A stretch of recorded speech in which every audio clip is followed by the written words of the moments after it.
الحمد لله رب العالمين والصلاة والسلام على النبي وعلى آله وأصحابه أجمعين أما بعد ইসলামী যুব আন্দোলন বাংলাদেশ কুমিল্লা জেলা উত্তর শাখা কর্তৃক আয়োজিত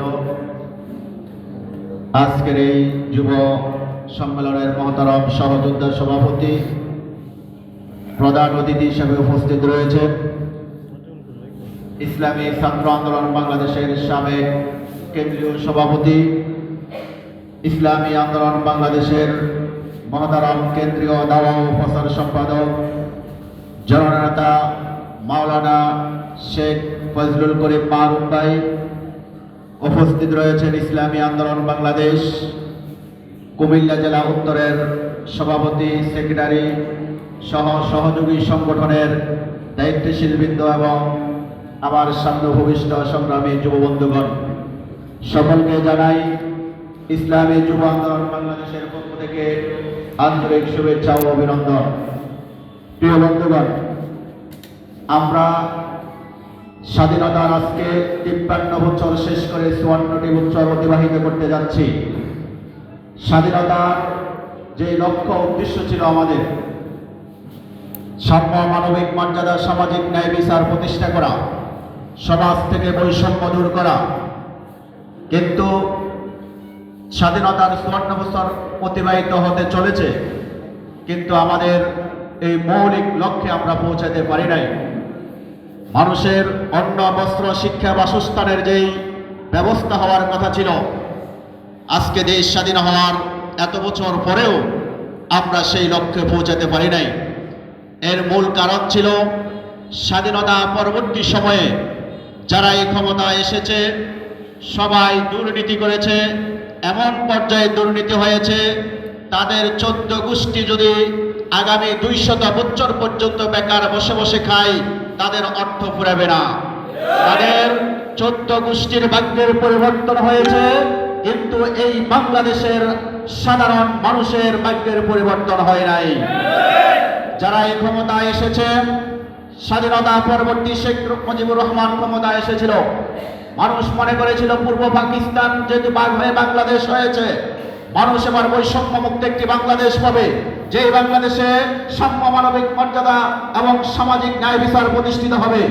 কিন্তু শেখ মুজিব সাহেব কি করলেন? তিনি তার কিভাবে পরিবারকে স্টাবলিশ করা যায়, ক্ষমতা কিভাবে আজীবন কুক্ষিগত করে রাখা যায়, সেই চিন্তায় তিনি মগ্ন ছিলেন। এদেশের মানুষ তাকে উচিত জবাব দিয়েছিল। আমার মানুষ মনে করেছিল জিয়াউর রহমানের উপর আস্থা রেখেছিল, মনে করেছিল তিনি হয়তো বাংলাদেশের মানুষের ভাগ্যের পরিবর্তন ঘটাবেন, কিন্তু না, মানুষ সে জায়গায় হতাশ হয়েছিল।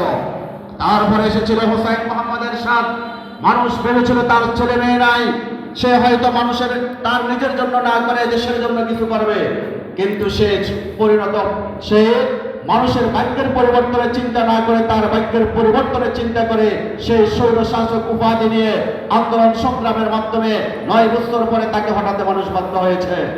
এরপরে মানুষ আস্থা রেখেছিল খালেদা জিয়ার উপরে, ভেবেছিল হয়তো তিনি কিছু করবেন, কিন্তু না, তারাও ক্ষমতায় আসার পরে জনগণের ভাগ্যের পরিবর্তন হয় নাই, তাদের ভাগ্যের পরিবর্তন হয়েছিল। তারাও সাধারণভাবে ক্ষমতা ছাড়তে চায় নাই। ৯৬-তে ২ বার নির্বাচন দিয়ে, পরের বার নির্বাচন দিয়ে তারা ক্ষমতা ছাড়তে বাধ্য হয়েছে।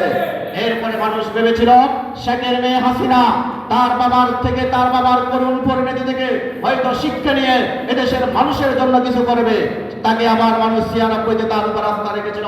কিন্তু দুর্ভাগ্যের হতাশ আমরা বাঙালি জাতি, আমাদের কপাল পোড়া, তার মেয়ে এসে তার চেয়ে ভয়ঙ্কর রূপ ধারণ করেছিল। আবার মানুষ তাকে হটিয়েছিল, মনে করেছিল ইসলামী মূল্যবোধের সরকার। ২০০১-এর নির্বাচনে তৎকালীন জোট সরকারের উপরে মানুষ আস্থা রেখেছিল, কিন্তু তারাও ক্ষমতায় এসে একে একে বাংলাদেশকে তখনকার সময়ে ৫ বার বিশ্বে দুর্নীতিতে চ্যাম্পিয়ন করেছিল। তারা আবার ফাতানো নির্বাচন দিতে চেয়েছিল, মানুষ বয়কট করেছে। আবার তত্ত্বাবধায়ক সরকার এসেছিল, মহিউদ্দিন ফখরুদ্দিনের সরকার এসেছিল। আমরা ভেবেছিলাম তারা হয়তো একটি সুষ্ঠু নির্বাচনের মাধ্যমে এদেশের মানুষের জন আকাঙ্ক্ষাকে পরিপূর্ণতা দান করবে, কিন্তু আমরা কে দেখেছি তারাও একটা আঘাত করে এই ফ্যাসিস্ট আওয়ামী লীগকে ২০০৮-এর নির্বাচনে ক্ষমতায় দিয়েছিল। তার ২০০৮-এ ক্ষমতায় আসার পর থেকে এই স্বৈরাচার শাসক হাসিনা বিগত ১৬টি বছর পর্যন্ত নিয়ন্ত্রিত করেছিল। এদেশের মানুষ আমরা কেউ স্বাধীনভাবে কথা বলতে পারি নাই, আমরা কেউ স্বাধীনভাবে চলতে পারি নাই, আমরা কেউ স্বাধীনভাবে একটা শ্বাস প্রশ্বাস নেওয়ার সুযোগ আমরা পাই নাই। 16 বছর পর্যন্ত এই জালিম হাসিনা তার অধীনে যতগুলো নির্বাচন হয়েছিল প্রত্যেকটা নির্বাচনে কারচুপি করেছিল, রাতের ভোট দিনের ভোট রাতে করেছিল। যখন 13 নির্বাচন মানুষ বয়কট করেছিল, সে তৎকালীন পুলিশ প্রশাসনকে ব্যবহার করে ক্ষমতায় এসেছে। এক কথায় বিগত 16 বছর পর্যন্ত এই শেখ হাসিনার অধীনে যতগুলো নির্বাচন হয়েছে একটা নির্বাচন সুষ্ঠু হয় নাই। একটা ইউনিয়ন পরিষদের একটা মেম্বারি নির্বাচন পর্যন্ত সে সুষ্ঠুভাবে করার সাহস দেখাতে পারে নাই। এই হাসিনার আমলে বিগত 16 বছর পর্যন্ত আমরা ভোট আমাদের ভোটাধিকার প্রয়োগ করতে পারি নাই। এজন্য আমরা বর্তমান অন্তর্বর্তীকালীন সরকারের কাছে দাবি জানাচ্ছি, কমপক্ষে আগামী 3টি জাতীয় নির্বাচন পর্যন্ত এই আওয়ামী লীগকে ভোটে নিষিদ্ধ করতে হবে।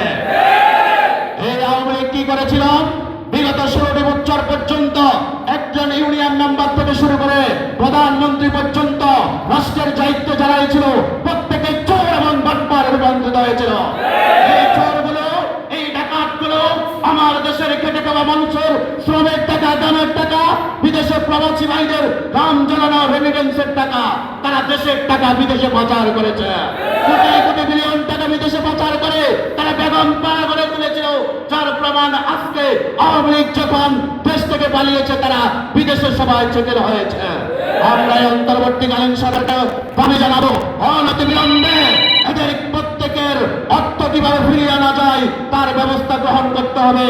বাংলাদেশ থেকে যত টাকা বিদেশে পাচার হয়েছে প্রত্যেক টাকা বাংলাদেশে ফিরিয়ে আনার ব্যবস্থা করতে হবে এবং আওয়ামী লীগের রাজনীতির সাথে যারা সম্পৃক্ত ছিল তাদের প্রত্যেকের পার্সোনাল বাংলাদেশে যত সম্পদ রয়েছে সকল সম্পদ রাষ্ট্রীয়ভাবে এটাকে প্রয়োগ করতে হবে। এই আওয়ামী সরকার বিগত 16 বছর পর্যন্ত প্রশাসনে যত নিয়োগ দিয়েছে ছাত্রলীগের ক্যাডার ছাড়া, যুবলীগের ক্যাডার ছাড়া কাউকে নিয়োগ দেয় নাই। বিগত 16 বছর পর্যন্ত যারা সরকারি চাকরিতে নিয়োগ পেয়েছিল একটা নিরপেক্ষ ভোট তৈরি করতে হবে। এই ভোটের মাধ্যমে যাচাই বাছাই করতে হবে। যারা মেধার ভিত্তিতে নিয়োগ পেয়েছে তাদের ব্যাপারে আমাদের কোনো কথা নেই, কিন্তু যারা শুধু ছাত্রলীগ করে কিংবা আওয়ামী লীগের সাথে সম্পৃক্ততার কারণে এই দেশে সরকারি চাকরি পেয়েছিল তাদেরকে সরকারি চাকরি থেকে অপসারণ করতে হবে এবং সেই জায়গায় দেশপ্রেমিক তরুণ যুব সমাজকে, বেকার যুবকদেরকে চাকরির ব্যবস্থা করতে হবে, কর্মসংস্থানের ব্যবস্থা করতে হবে। পাশাপাশি বলতে চাই, এই অন্তর্বর্তীকালীন সরকার মনে হচ্ছে তারা আওয়ামী লীগকে এখনো ভয় পায়। আজ পর্যন্ত আওয়ামী লীগের বড় বড় গুন্ডাদেরকে গ্রেফতার না করার কারণে তারা বর্তমান বাংলাদেশে আবারও বাংলাদেশকে মধ্যে আজকে একটা আবার প্রতিবিপ্লব করার ষড়যন্ত্রে লিপ্ত হয়েছে। তারা বসে বসে ষড়যন্ত্র করতেছে। তারা আজকে বিদেশ থেকে আবার বাংলাদেশকে নিয়ে ষড়যন্ত্র মেতে উঠেছে। আমরা অন্তর্বর্তী সরকারকে উদাত্ত আহ্বান জানাবো, অনতিবিলম্বে জুলাই আগস্টের গণহত্যার বিচার করতে হবে।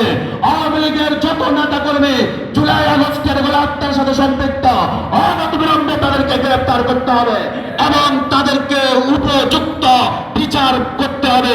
শুধু গ্রেফতার করে 2-4টাকে বসায় যেভাবে আমাদের জনগণের টাকা খাওয়ানো মুখ্য বিষয় হতে পারে না। তাদেরকে বিচারের আওতায় আনেন, শাস্তির আওতায় আনেন। এই জুলাই আগস্ট গণহত্যার এই গণহত্যাকারীদেরকে জাতির সামনে ফাঁসি দেওয়ার ব্যবস্থা করা হয়। আজ তারা আবারও কর্মসূচি দেয়। ছাত্রলীগ, যুবলীগ হুঁশিয়ার বলে দিতে চাই, আমরা যদি তোমরা দেশের মধ্যে কোনো অরাজকতা করার পায়তারা করো, অরাজকতা করার চেষ্টা করো, তোমাদের কালো হাত ভেঙে দেওয়ার জন্য আমরা প্রস্তুত রয়েছে। প্রিয় বন্ধুগণ, এই যে 26 পরবর্তীতে আজকে পরিবর্তিত রাজনীতিতে আমরা যদি আবারও এই পর্যন্ত আমরা একে একে কেউ স্মার্ট বাংলা, সোনার বাংলা, বিভিন্ন বাংলা আমাদের দেখা শেষ, কিন্তু আমরা বাংলাদেশের মানুষ এখন পর্যন্ত আমরা ইসলামের বাংলা দেখি নাই। এজন্য আগামীর বাংলা হবে ইসলামের বাংলা, আগামীর বাংলা হবে পীর সাহেব চরমনায়ের বাংলা। এজন্য আমাদেরকে প্রস্তুতি নিতে হবে। প্রতিটি পাড়ায় মহল্লায়, প্রতিটি গ্রামে গ্রামে, প্রতিটি গঞ্জে গঞ্জে, প্রতিটি বাজারে বাজারে ইসলামের যুব আন্দোলনের দুর্গ গড়ে তুলতে হবে। বন্ধুগণ,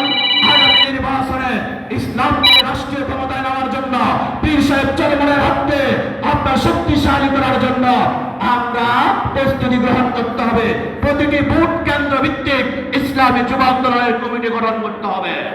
আগামীতে যাতে কোনো প্রকার কোন স্বৈর শাসক আবার জন্ম নিতে না পারে, এজন্য আমরা পিআর পদ্ধতিতে নির্বাচনের সংখ্যানুপাতিক হারে নির্বাচনের দাবি জানাচ্ছি।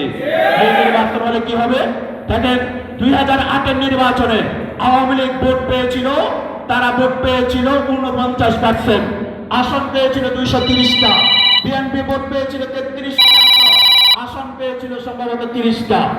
যদি পিআর পদ্ধতি হতো, আওয়ামী লীগ ভোট পেত 1% ভোটের আওতাতে 3টা আসন, আওয়ামী লীগ 49% ভোটের আওতায় আসন পেত 147টা, বিএনপি পেত 99টা। তাহলে যদি আওয়ামী লীগ যদি 147টি যদি আসন পেত, তাহলে তারা কি এককভাবে ক্ষমতায় যেতে পারত? তারা কি সংবিধান সংস্কার করতে পারত? তারা পারত না। এজন্য পিআর পদ্ধতি হলে আপনার একটা জনসম্পৃক্ত সংসদ হবে, সরকার হবে। এজন্য আমরা পিআরের দাবি জানাচ্ছি আমাদের কৃষক চরমরাই, আরো অনেক আগ থেকেই পিআর পদ্ধতি নির্বাচনের দাবি জানাচ্ছে। আমরা জানাবো আগামী বাংলাদেশ যাতে সুন্দর হয়, আগামী বাংলাদেশ যাতে কল্যাণ রাষ্ট্র হয়, সমৃদ্ধ একটি কল্যাণ তার আদর্শিক রাষ্ট্র প্রতিষ্ঠার জন্য অবশ্যই পিআর পদ্ধতির দাবি জানাচ্ছি। পাশাপাশি আমরা যুব আন্দোলন সর্বক্ষেত্রে আমাদের দাওয়াতি কাজ করে ব্যাপক হারে গড়ে তুলতে হবে ইনশাল্লাহ। আমরা প্রস্তুতি নিতে হবে আগামী নির্বাচনের জন্য ইনশাল্লাহ। আগামী নির্বাচনে ইসলামী যুব আন্দোলন বাংলাদেশ হাত পাকার প্রতীকের বিজয় করার জন্য সর্বাগ্রে তাদের সর্বশক্তি ব্যয় করে কাজ করবে ইনশাল্লাহ। এই উদাত্ত আহ্বান জানিয়ে আমি আমার বক্তব্য শেষ করছি। আসসালামু আলাইকুম।